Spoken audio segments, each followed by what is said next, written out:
Hello, this is Katie from Vintage and Vinyls. I'll be spinning some rockin' 50s records every week here on my channel, as well as showing you some cool Coca-Cola collectibles and other neat vintage finds. Stay tuned! Hey guys, this is Katie with Vintage and Vinyls, back with another great video for you today. As you can see, I need a little bit of a haircut, and I can't wait to get back to the barber when all of this is over. But today I'm actually coming at you from my record player, and I want to share something really unique with you. This is a record I have in my collection, and it's not a normal record. So I'm going to give you a couple of hints as to what it is, and let's see if you can guess. It is a record. It has no music on it. It was produced by Coca-Cola, and it came with some film. Now, I don't have the film, but one day maybe I'll find the film and be able to watch it, because that would be really cool. All right, do you guys give up? All right, here it is. This is Coca-Cola in Wartime. Now, this record was produced by Coca-Cola. It features the voice of the vice president of Coca-Cola in the 1940s, and it's basically a message to all the bottling plants explaining what Coke will do to help the war efforts and what they're doing during the World War II time period. So this is a really cool piece of history right here, and I can't wait for you guys to hear it, so stay tuned.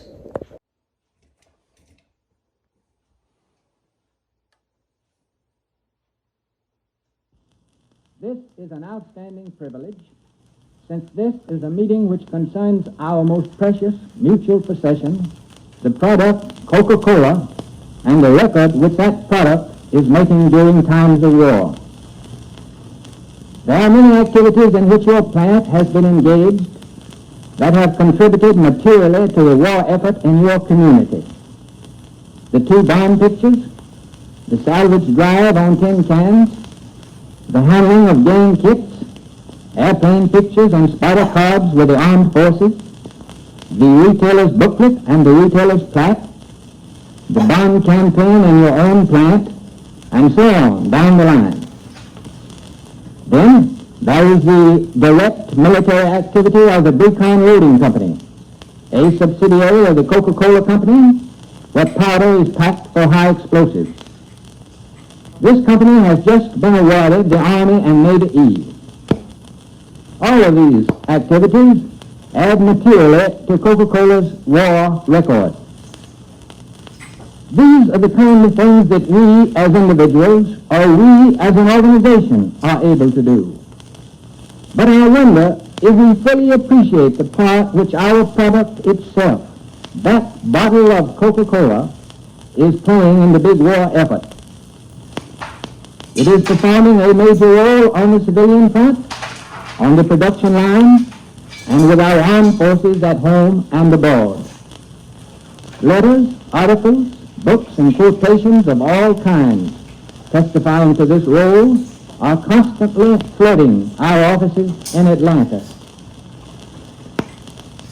We feel that we should share some of these things with you, since, as an employee of Coca-Cola, you yourself become a part of whatever role Coca-Cola plays during these times of war. In order to give these facts to you, we have arranged a presentation entitled Coca-Cola in Wartime, which you will shortly hear. In this presentation, we do not mean to brag on ourselves, to boast of our product's accomplishments. Rather, the presentation seeks to bring to you of Coca-Cola an account of what others think of this product and what has been said about it by those not within our own organization. When you hear this presentation, you will notice that reference is made to the fact that Coca-Cola can be bought at any corner store. Well, as you and I both realize, it can't be bought at any corner store, except, of course, a part of the time. Because the government, in order to win the war, saw fit to impose various regulations and restrictions which affect the soft drink industry. As all of you know, we in Coca-Cola accepted these orders without question. Whatever restrictions were placed on us have been carried out not only in accordance with the letter of the law, but also in accordance with its spirit. We have sought never to trim, cheat, or equivocate in any form with any law or regulation. We have played fair with our government. But let me make this point about any government restrictions affecting Coca-Cola. Before making any restrictions, the government first makes ample provision for the armed forces. Then, whatever goods and supplies the government sees fit to allot for civilian use, it expects to be used in full by those civilians. That's one of hundreds of ways the government takes to maintain civilian morale. We have played fair not only with our government, but we have also played fair with our consumers by maintaining at all costs the inviolate integrity of the quality of our product. As our posters tell the American public, you can trust its quality. We have also played fair with our dealers, regardless of size or location, allotting our available supply of Coca-Cola honestly and squarely. In short, we have sought in time of war, in our relations with our government, our consumers, and our dealers, to maintain the integrity and the character of our product, which has been built up during the many years of its history. This integrity and character is so recognized not only in America, but all over the world, that Dr. Henry Link of the Psychological Corporation, distinguished author, in speaking before the Association of National Advertisers on June 4th of this year said, and I quote, "People throughout the world have more faith in Coca-Cola than they do in the system of international law which is supposed to govern nations, because Coca-Cola has come to stand for something which all its inhabitants trust." That's why the German and Japanese propagandists hate it and call it a symbol of degenerate democracy. Coca-Cola is a typical product of the free enterprise system which makes democracy possible. Its use represents an act of faith in which all men, regardless of nationality, join. End quote.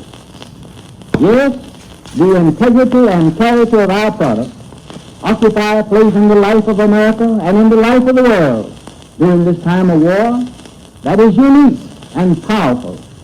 And we who make our living by means of Coca-Cola can take pride in being a part of all that this product means. Fellow workers, I take pleasure in presenting to you Coca-Cola in wartime. That is the Coca-Cola in wartime record. Isn't that a neat piece of history? I just love that. And I hope you guys enjoyed it as much as I did. I really love how the vice president talked about how they were going to turn their plants in compliance with the government to help the war efforts. That's really cool. And he also mentioned how you can't get a Coke at the corner store anymore. And that's because during the war they rationed a lot of things, and the plants were also being used for other productions.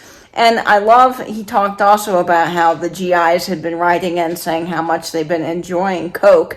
And during that time, Coca-Cola made sure that every GI could get a Coke for 5 cents, no matter where he was in the world and no matter what it cost the company to get it to them. So really cool record. I hope you guys have a great week. This is all I have for you today. But stay in, stay safe, and binge YouTube.